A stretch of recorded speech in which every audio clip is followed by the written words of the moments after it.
Hello guys, कैसे हैं आप लोग। उम्मीद करता हूँ कि सब खैरियत से होंगे। तो गाइस, आज जो मैं आपको चीज़ दिखाने जा रहा हूँ ना, वह है गोरों का कब्रिस्तान।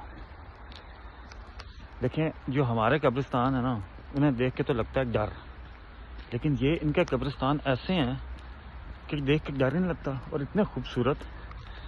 चेक करें आप गाइस।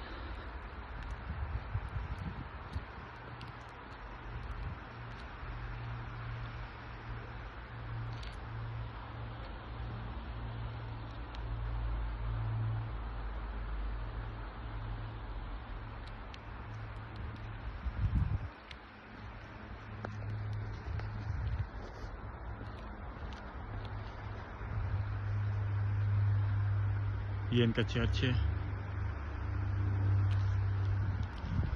ये देखें।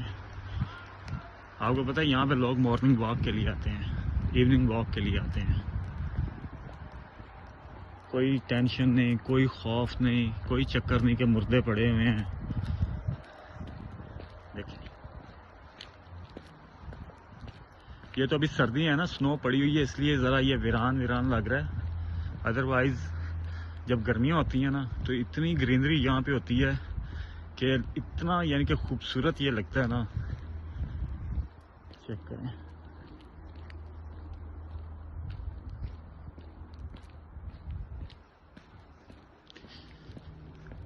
तो मैं यहाँ से गुजरा था, मैंने सोचा अपने व्यूअर्स को गोरों का कब्रिस्तान दिखा दें कैसा होता है। देखें गाइस, लग रहा है कुछ ज़रा सा भी डर। ओके गाइस, अपना ख्याल रखिएगा, मिलते हैं नेक्स्ट वीडियो में।